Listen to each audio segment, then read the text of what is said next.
here spreading the gospel of good taste in my home studios.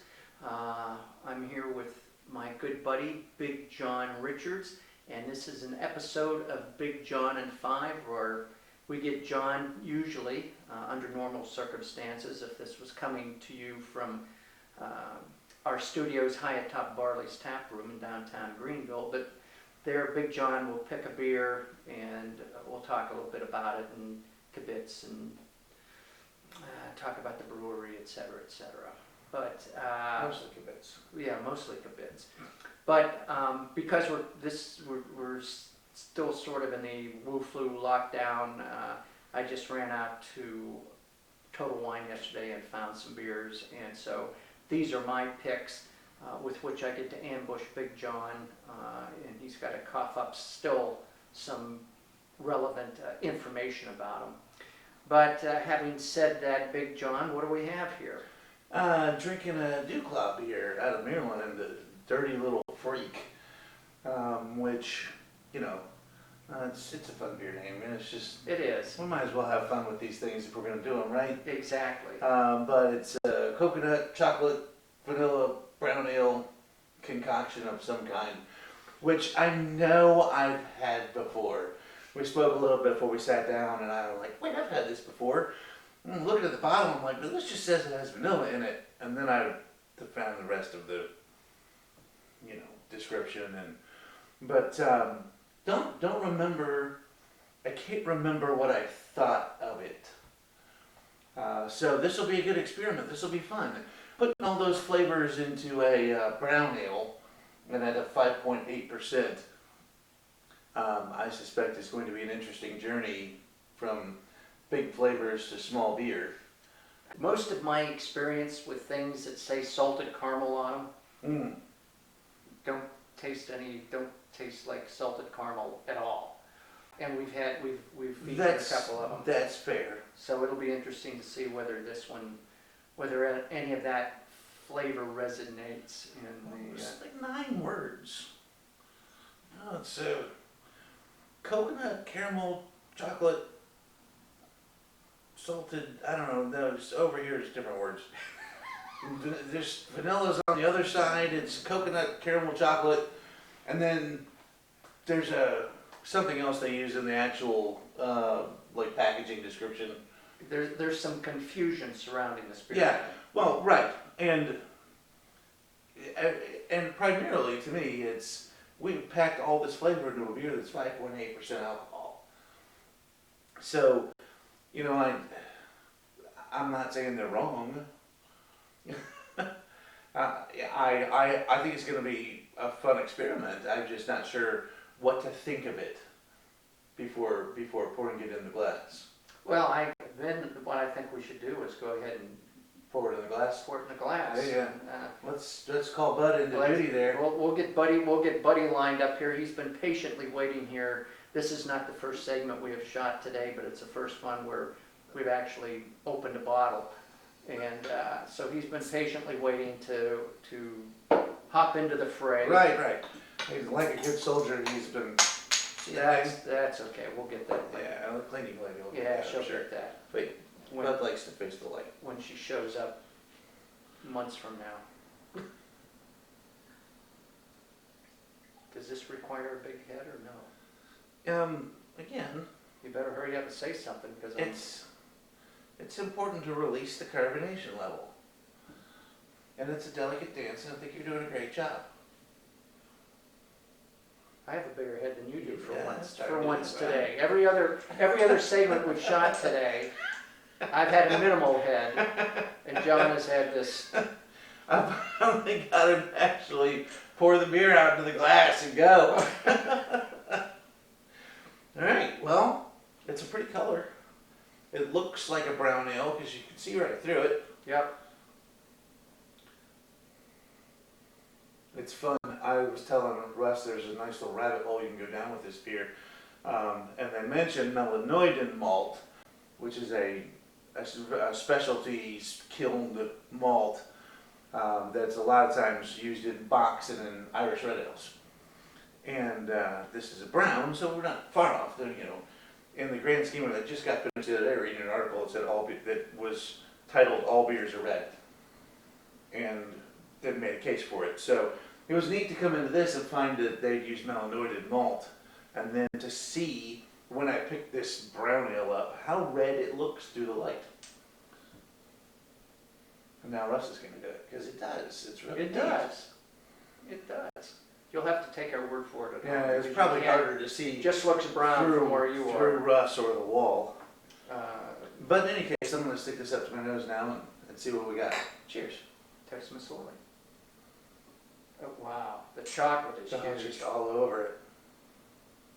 And I hit that. This is one of those beers that's going to do the copper tone thing to me.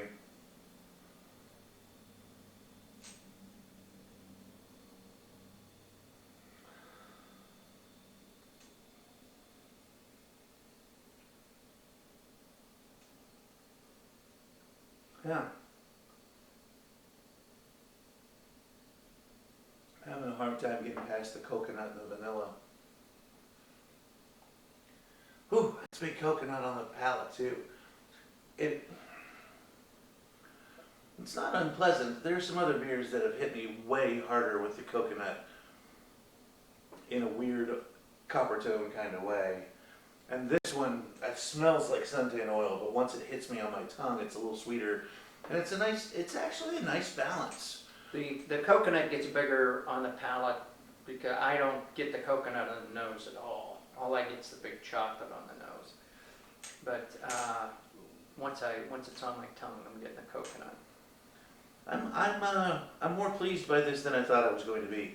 It's a little milkshakey. It's kind of like a. There's nothing wrong with No, I mean, I look over where you're looking like I'm in on the joke.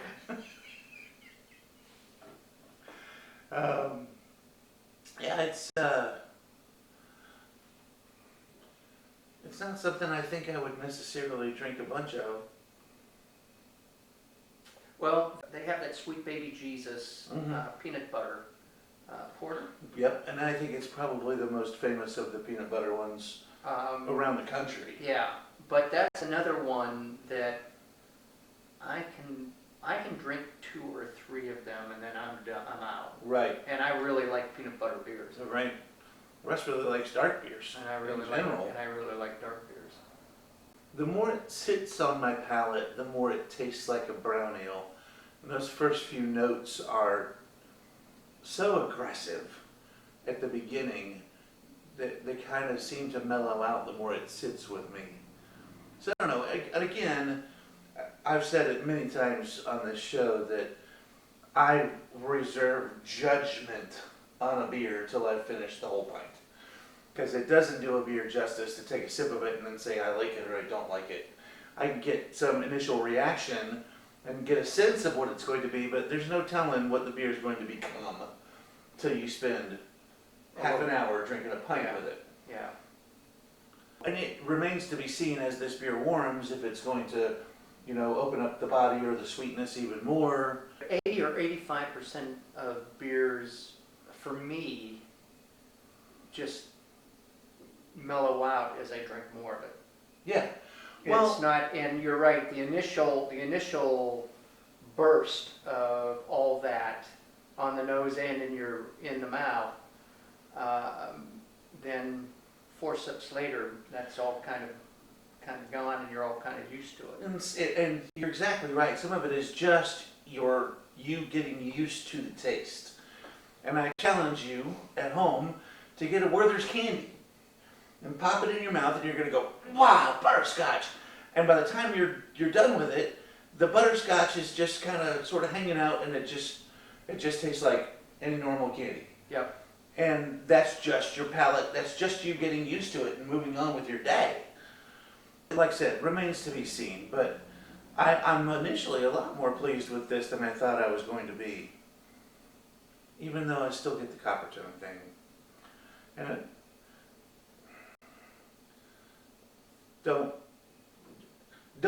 don't judge this beer at home because I said copper tone. Don't do that.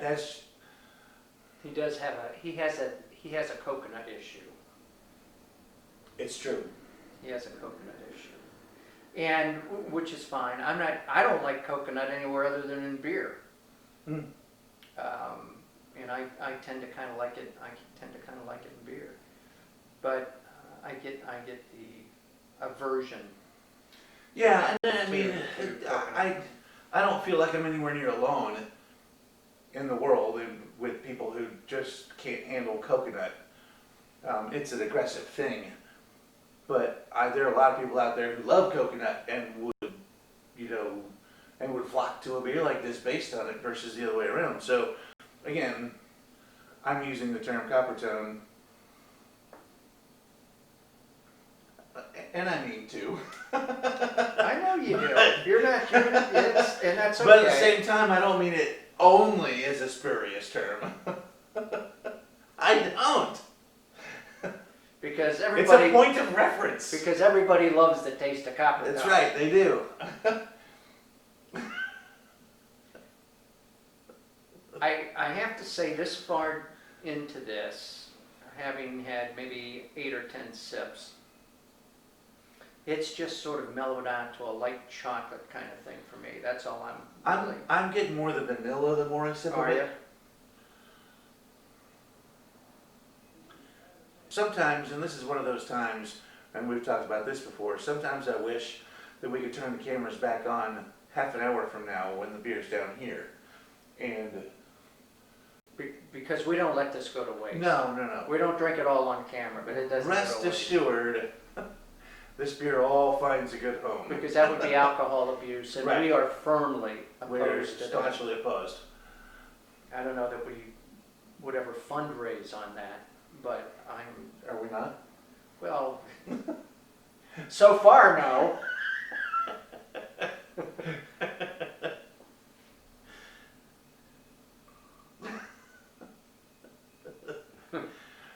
It's good to be able to make yourself laugh. Yes. It really is. Yeah, we might not make you laugh, That's but all right. we amuse ourselves. In time, it'll all catch on. And here's the thing: if you don't find yourself giggling at all through this, turn it off. Go do a couple of shots of Patron or something, and put it back on. Actually, don't do Patron. That's way overrated. I know. Find a I different- know. I find just a said different Patron tequila. because that's probably what they probably have in their liquor cabinet. I don't want to judge people like that.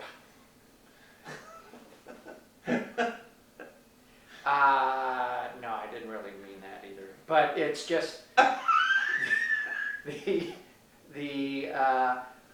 it gets more amusing the more you've had to drink, I guess is what I'm getting at. And the quicker you can get to that state, And it gets more absurd the more we've had to drink. I know. Guess which segment this is? What is this? 4? 3? 4? I don't know. Not one. I think this is 4. I think this is our 4th. We still have another beer.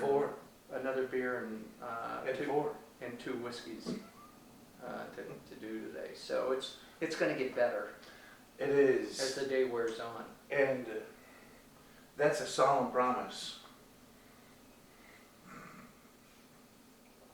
With that, sir, Cheers. see you